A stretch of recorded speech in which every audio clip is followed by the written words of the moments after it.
армысыздар. Алқалаш Қазақстан жер мәселесі бойынша диктатор Назарбаев 2016 жылы 28 сәуірде Қазақстан 3/4 бөлік жерін Қытайға сатам деген ақпарат өз аузымен айтылды. Соған халық наразы болып 1 мамырдан бастап 2016-тан үлкен митингтер өтті. Жаңа Батыста өтті, Алматыда өтті. Сол себепті жаңа Назарбаев деген біздің алттағы диктатор тоқтап 4 мамырда 5 жылға мораторий жер сатылмайды деген заң қабылдады. Қытайда отыр. 1 мамырда Қытайға ұшып кеткен сол кезде. Сол жақта отыр. Енді 2019-да Тоқаевты өз орнына қойды. Былайша айтқан кезде Тоқаевты біз сайлаған жоқпыз. Қазақстан азаматтары Тоқаевты сайлаған жоқ. 2019 жылы ана Россияда отырған Путин мен мына Си Цзиньпин тағайындап отыр бұл Тоқаевты. Ал енді жер мәселесінде қателеспесем 22 жылы қаңтардан соң Тоқаевтың өзі үкім приказ шығарды. Болды. Қазақстан жер сатылмайды, 49 жылға арендаға берілмейді. Ешкімге ешқандай жер сатылмайды, ешкімге ешқандай жер берілмейді деген заң Тоқаевтың өзі аузынан айтылып сондай болды. Ал енді міне бүгінге келген кезде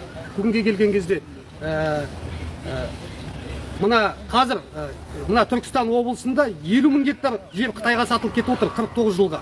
Енді келесі жылға Түркістан облысынан 52 000 гектар жер сатылғалы жатыр дейді. Міне, ал Алматы облысы бойынша, мысалы Ұзынағаш жақта, Жамбыл ауданында 5 000 гектар жер анық сатылып отыр. Қасындағы военный часть, 2010-да бұзылған военный часть, ол да сатылып кетіп отыр. Содан бөлшекте 1 гектар жерін сатып отыр екен. Ол мен білетін ақпарат мысалда. Ал енді мына 56 завод салғызбаймыз деп заң қабылдаған бұлар. Назарбаев та Тоқаев та. Қазір 56 емес, 356 завод салғалы жатыр. Шына келсін. Ал Қытай жерімізді қазір мына Шығыс Қазақстанда міне кеше айтып жатыр. Ұлжардың жерін Қытайларға бөлшектеп сатып жатыр дейді. Мысалы, мына Шығыс Қазақстанда жерін сатып жатыр. Қазақстан бойынша Қытайларға бөлшектеп жерін түгел сатып жатыр. Ата-бабамыздан қалған жерді бұлар отанына опасыздық жасап Қазақстанды бөлшектеп сатып жатыр. Ал тарихқа келсек, мысалы Америка Құрама Штаттарына кірген Қытай сол жақта қалды. Ол кірген жерінен шықпайды. 1,5 миллиардтық Қытай қазір мысалы 20 миллиондық халыққа мысалы Қазақстанға кіріп отыр. Қазіргі таңда мысалы статистика бойынша мен мысалы Қытайлар зерттеу бойынша 2019 жылы желтоқсанның 18 күні ең бірінші заңсыз карантин басталатын алдыда. Осы заңсыз, ешқандай визасыз, режимсіз Чэнду қаласынан келді Қытайлар ұшақпен. Жұмасына 2 ұшақтан келіп отырды. Әлі кешін келіп жатыр Чэнду қаласынан ұшақпен. Олар заңсыз келген Қытайлар түгелі. Содан кейін көлікпен келіп жатты, контейнермен келіп жатты деген ақпараттар бар. Осы кезге шейін міне Тоқаев енді 23 жылы безвизовый режим дегенді қабылдады. Өздеріңіз ойлаңызшы, 20 миллион халыққа жаңа 1,5 миллион адамды безвизовыйға кіргізіп отыр. Қытай деген жаулап алды Қазақстанды қазір былайша айтқан кезде. Одан қалмаса қазірдің таңда Қазақстанға безвизовый 78 мемлекеттен кіріп жатыр. Индия бар, 1,5 миллиардтық Қытайың бар, орысың бар, жаңағы негрің бар, итің бар, түгел кіріп жатыр. Ол қай мемлекетте бар ондай заң? Ондай ешкімде жоқ. Одан қалмаса оларға азаматтық беріп жатыр. Оған қалмаса 78 мемлекет безвизовыйды 120-ға жеткізбекші екен. Ал енді не керек екен? Ал енді Қытай мәселесіне келіңіздер. Қытай ашық экспансия бастады. 2024 жылы 635 000 Қытай Қазақстанға кірген. 61 000 азаматтық алған Қытай азаматы. 25 000 қазақ қызымызды әйелдікке қатындыққа алып қойған. Ол ертең Қытай мемлекеттен келген азаматтар әлі тағы да тоқтамай келіп жатыр. Олар ертең мысалы бала шағасы азаматтық алған соң мен депутат болам дейді, мен қоғам белсендісі болам дейді, саяси белсенді болам, депутат болам. Амбициясы көп, мен президент болам деп шығады. Сонымен біз міне жұтылуға сәл қалдық ақиқатында. Ақиқатында Қытай экспансиясы басталып кетті. Ағайын, біздің жерімізді билікте отырған сатқындар опасыздық істеп, бөлшектеп сатып жатыр. Қазақ деген ояну керек, қазақ деген тоқтату керек. Бұл ата-бабамыздан қалған жер. Бұларға жол бермеу керек. Біз талабымызды нақты қою керекпіз. Жер сатылмасын, арендаға берілмесін. Қазаққа да, басқа да жаңағыдай. Содан кейін 5 жылға мына азаматтық алуға мораторий берілу керек. Кемінде. Ешкім азаматтық алмау керек Қазақстанда. Басқа мемлекетті азаматтар. Ана пойыз жүретін. Бір айтарым бар менің. 31 мамырдан бастап кәдімгі Семейден Алматыға сияқты пойыз жүреді. Қытайдан қазір жұмасына 2 рет Алматыға тікелей Сиэн қаласынан. Қытайдан тікелей Алматыға пойыздар келіп жатыр. Жұмасына 2 рет толы Қытай қаласы Қытайдан келіп жатыр. Енді бұл былайша айтқан кезде экспансия, Қытай экспансиясы ақиқатында басталып кетті. Біздің мемлекетімізді жұтып алуға Қытай сәл қалды. Енді тағы да бір жыл болса осылай бөлшектеп жерімізді бұлар сатып алып, сонымен ана Израиль секілді мемлекетімізден ана кімдерден арабтардан сатып алды ғой. Сол секілді біз мемлекеттен айырылып қалуға сәл қалдық. Сол үшін қазақ ояну керек. Мен бір айтарым деймін. Алаш десе алыстан аттанамын, қазақ десе қазақпын деп мақтанамын. Болса егер әкем қазақ, шешем қазақ, мен неге қазақтан сақтанамын деп отыр. Қазағым елім, қайқайып белің, сынуға тұрып таянып, талауда малың, қамауда жаның, аш көзіңді оянып, қанған жоқ па әлі ұйқын, ұйықтайтын ба не сиқын.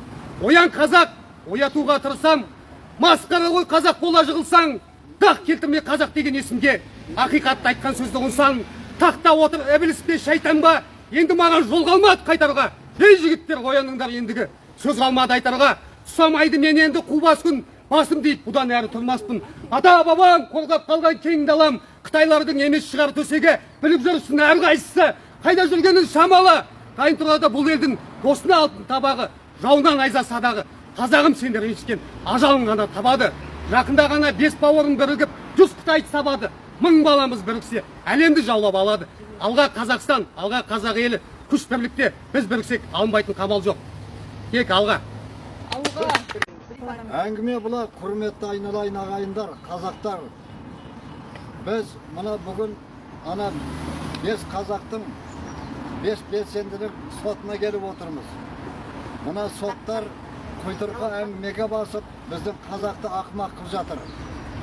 Менің айтайын деген мұна жоғарғы сотта отырғандар, сендер аталарының басына отырсыңдар ма, қарапайым қазақты бет албатты жазалап жатсыңдар. Аясы салынбасын деген 5 жігітті соттап отырсыңдар. Бүгін соның сотына келдік. Тағы да болмай қалдық деп, болмайды деп артқа шегеріп отыр. Оның кейін мұна қасында тұрған Гүл апа деген мұна апамызды жындыханаға жібереміз деп артынан ғана менттерін түсіп қуғын сүргінге салып жатыр. Бұл кісінің не жазығы бар? Елім деген үшін, жерім деген үшін, тілім деген үшін кінәлі ма? Жерін, тілін, елін құрметтемеген мұна соттың басындағы отырғандар, мұна жоғарғы соттан бастап төменгі соттағдар, бәрің ақымақсыңдар. Мұна қазақты ірітіп, чірітіп жатқан сендер чіріксіңдер. Балық басынан чіріттеп, қазақты ірітіп біттіңдер ғой, жетер енді. Біздің де айтарымыз осы, басқа не дейміз? Өз жеріңіз жылды десеңізші. Өз жерімізде құл болып отырмыз, өз жерімізде күң болып отырмыз.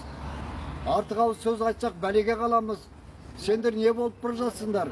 Атаңның басына отаным деп отсыңдар ма? Сендер отанды отқа түсіріп отсыңдар. Қытайыңды қаптаттың, орысыңды қаптаттың, негіріңді қаптаттың, қыздарыңды күң қылып Қытайға беріп жатсың. Ертең солардан туған жиендер біздің өзіміздің жағамыздан алады. Аз қазақты көбейтемей жатқанда қызыңды Қытайға беріп, Қытайдың тұқымын көбейтіп жатсың ғой, сорлы билік. Тоқаев, сен жексұрын адам болып кеттің. Бәтті, өз орныңды босат, өз еркімен орныңды босат та, басқа бір адамға тағыңды бер. Сен халықтың түбіне жетіп болатын болдың.